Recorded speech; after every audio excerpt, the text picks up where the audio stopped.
میرے محترم دوستوں اور بھائیوں،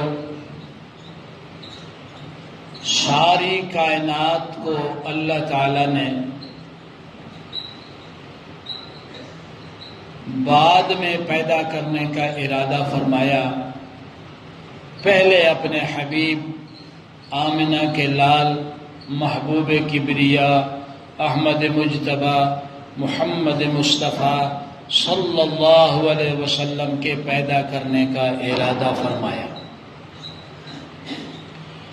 آپ صلی اللہ علیہ وسلم مقصود کائنات ہیں، وجہ کائنات ہیں۔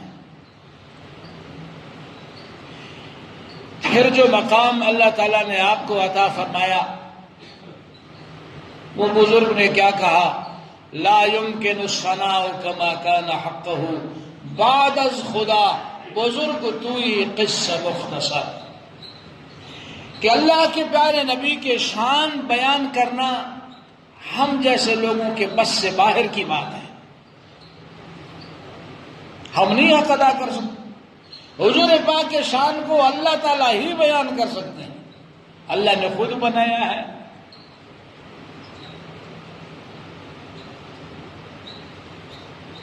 اپنا نام رب العالمین رکھا، اپنے حبیب کا نام رحمت للعالمین رکھا، کل کائنات کے لیے رحمت ہے۔ اس وقت جو نہ سمجھ لوگ حضور پاک صلی اللہ علیہ وسلم کے عظیم ہستی کے اوپر بے سمجھی میں یا عزت اور عناد میں گستاخانہ کلمات کہہ بیٹھتے ہیں، انہیں یہ ابھی تک پتہ نہیں حضور پاک تو ان کے لیے بھی رحمت بن کر آئے تھے، صرف مسلمانوں کے لیے نہیں، صرف انسانوں کے لیے نہیں۔ اللہ نے فرمایا رحمت للعالمین، کل عالم کے لیے۔ جہاں اللہ تعالیٰ سب عالم کے لیے رب ہے، اس سارے عالم کے لیے اللہ نے اپنے حبیب کو رحمت بنا کر بھیجا، ساری عالم کے لیے، ان کافروں کے لیے بھی۔ انہیں تو پتہ نہیں ہے، کاش ان بھولے بھالوں کو پتہ چل جاتا۔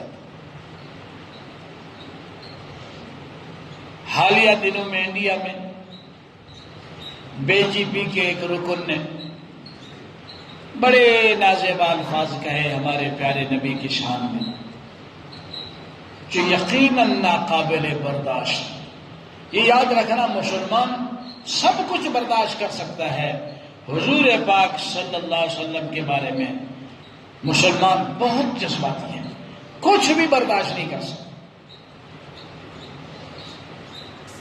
حضور پاک کی ہستی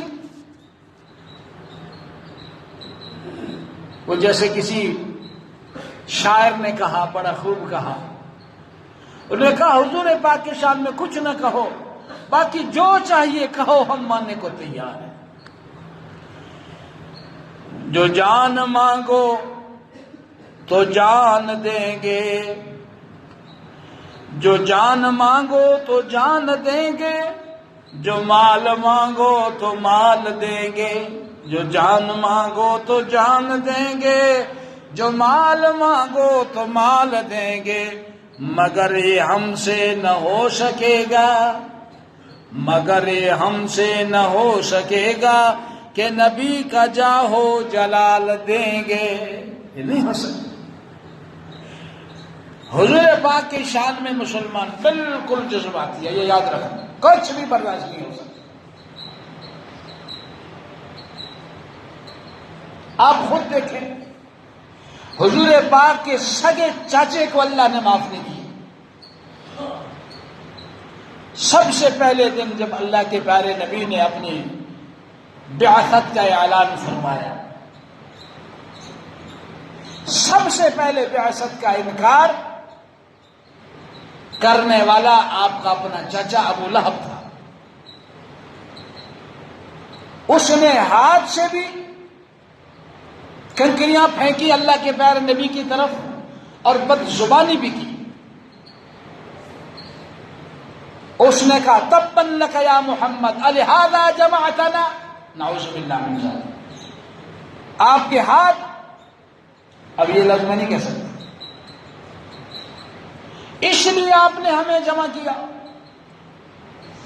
اب حضور پاک صلی اللہ علیہ وسلم نے ابھی تک کوئی جواب نہیں دیا، رب نے اپنا قرآن بھیجا، تبت یدا ابی لہب وتب ما اغنی عنہ مالہ وما کسب، ہاتھ ٹوٹ جائیں ابو لہب کے، تباہ و برباد ہو جائے، یہ میرے نبی کے بارے میں کیسی گستاخیاں بکتا ہے۔ چاچا جو تھا سگا، اس کو بھی اللہ تعالیٰ نے معاف نہیں کی۔ پھر جو بھی نکل آیا حضور پاک کے خلاف، اللہ نے انہیں عبرت کا نشان بنا دیا۔ ابو رافع کو دیکھو کیا حال ہوا،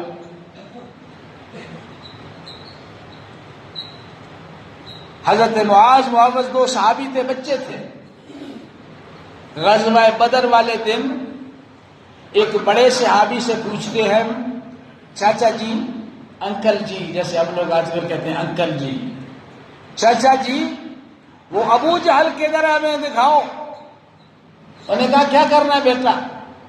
انہوں نے کہا یہ ہمارے نبی صلی اللہ علیہ وسلم کی گستاخیاں کرتا پھرتا ہے۔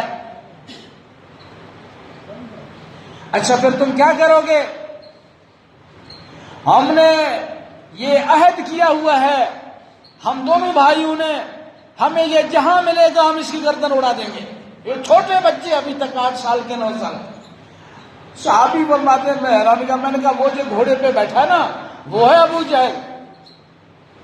اب یہ 2 لڑکے ہیں، تلواریں بھی گھسیٹتے ہوئے دوڑتے ہوئے جا رہے ہیں، دوڑ کر سیدھا ابو جہل تک پہنچ گئے۔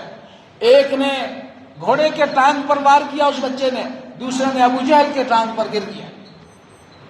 پھر اور صاحب آ گئے، ابو جہل کا کام تمام کر دیا۔ ان 2 معصوم بچوں کے دل میں بھی اتنی محبت تھی اللہ کے پیارے میں، اسی لیے فرمایا من سب نبیا فاقتلوا، جو کسی نبی کو گالی دے اس کی سزا قتل ہے۔ تو انڈیا کو چاہیے ایسے لوگوں کو شرعام پھانسی پہ لٹکا دے، جنہوں نے حضور پاک صلی اللہ علیہ وسلم کی شان میں گستاخی کر کے عالم اسلام کو دکھیارا بنا دیا ہے، ورنہ اللہ کی لاٹھی بے آواز ہے۔ کوئی مجاہد اٹھ سکتا ہے، تمہارے ساتھ کچھ بھی ہو سکتا ہے۔ تو میرے بھائی دوستو، یہ ہمارے جذبات ہوں کہ ہمیں حضور پاک ہر چیز سے زیادہ محبوب ہو، ہر ایک سے زیادہ محبوب ہو۔ اللہ کے پیارے نبی کا اپنا فیصلہ ہے، یہ میں نہیں کہہ رہا۔ فرمایا لا یؤمن احدکم حتی اکون احب الیہ من والدہ وولدہ والناس اجمعین، تم میں سے اس وقت تک کوئی کامل مومن نہیں بن سکتا، پورا مومن کہلانے کا حقدار نہیں ہو سکتا جب تک میں محمد اس کو اس کے والد سے، اولاد سے، تمام انسانوں سے زیادہ محبوب نہ بن جاؤں، وہ مومن کامل بن بھی نہیں سکتا۔ دعا ہے اللہ تعالی ہمیں حضور پاک کی سچی محبت بھی نصیب فرمائے، اور حضور پاک کی ایک ایک سنت کے ساتھ محبت کر کے زندہ کرنے کی توفیق نصیب فرمائے۔ دیکھیں میرے بھائی، ایک واقعہ لکھا ہے بزرگوں نے، یہ عبرت کا واقعہ ہے، آخری واقعہ ٹائم پہ پورا ہے۔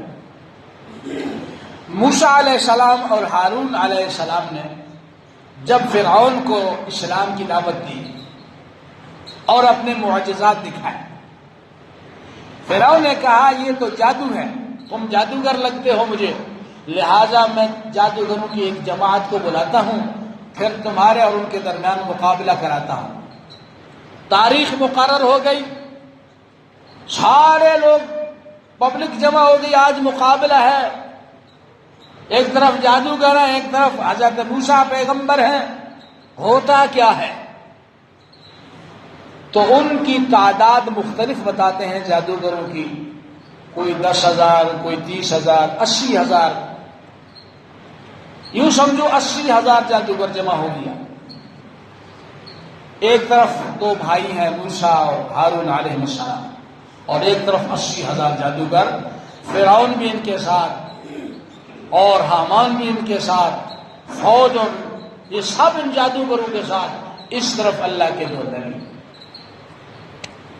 مقابلہ ہوا، انہوں نے جادو کے کرتب اپنے جب شروع کیے، سارا میدان بچھو اور سانپوں سے بھر گیا۔ اللہ تعالیٰ نے حضرت موسیٰ علیہ السلام سے فرمایا آپ اپنے اس لاٹھی کو زمین پہ دے مارو۔ جب آپ نے اپنے عصا کو زمین پہ مارا، وہ اتنا بڑا سانپ بنا، اتنا بڑا منہ کھولا، تمام ان جادوگروں کے جتنے جادو کے سانپ اور بچھو بنے ہوئے تھے ان سب کو ایک ہی لقمے میں نگل دیا۔ جادوگر سمجھ گئے یہ اللہ کا نبی ہے، یہ جادوگر نہیں ہے، یہ جو اس نے دکھایا ہے کرتب، یہ کرتب نہیں ہے، یہ معجزہ ہے۔ چنانچہ وہ 80,000 جادوگر اسی جگہ اللہ تعالیٰ کے سامنے سر بسجود ہو گئے اور موسیٰ کا اور ہارون علیہ السلام کا کلمہ پڑھ بیٹھے، مسلمان بن گئے۔ بعد میں حضرت موسیٰ علیہ السلام نے اللہ تعالیٰ سے پوچھا یا اللہ یہ سارا انتظام جو ہوا تھا یہ تو فرعون کو ہدایت دینے کے لیے تھا، فرعون تو پھر بھی مسلمان نہیں بنا، جبکہ یہ سارے جادوگر جو ہے وہ مسلمان بنے، وجہ کیا ہے؟ اب غور سے سنو۔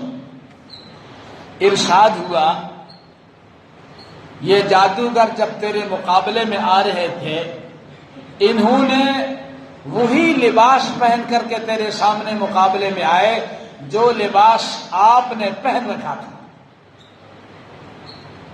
اسی لباس میں اسی وردی میں آئے، اسی ایسے ہی انہوں نے اپنا لباس بنوایا تھا۔ تو مجھے ان پر ان کے اس عمل کی وجہ سے کہ انہوں نے تمہارے لباس کو اور تمہاری سنت کو زندہ کیا، تم میرے محبوب ہو، تمہاری محبوبیت کی خاطر انہوں نے تو تمہاری نقل اتاری تھی، تمہاری نقل اتارنے کی برکت سے بھی میں نے انہیں کلمہ پڑھنے کی توفیق عطا فرمائی۔ اب بتاؤ جو موسیٰ علیہ السلام کے لباس پہن کر کے آ جائے وہ ہدایت یافتہ بن کے جائے، جو سرور دو عالم والا لباس بنائے، ویسی مبارک داڑھی بنائے، ویسا چہرہ سجائے، اس کے ساتھ اللہ تعالیٰ کی کتنی رحمتیں ہوں گی۔ اللہ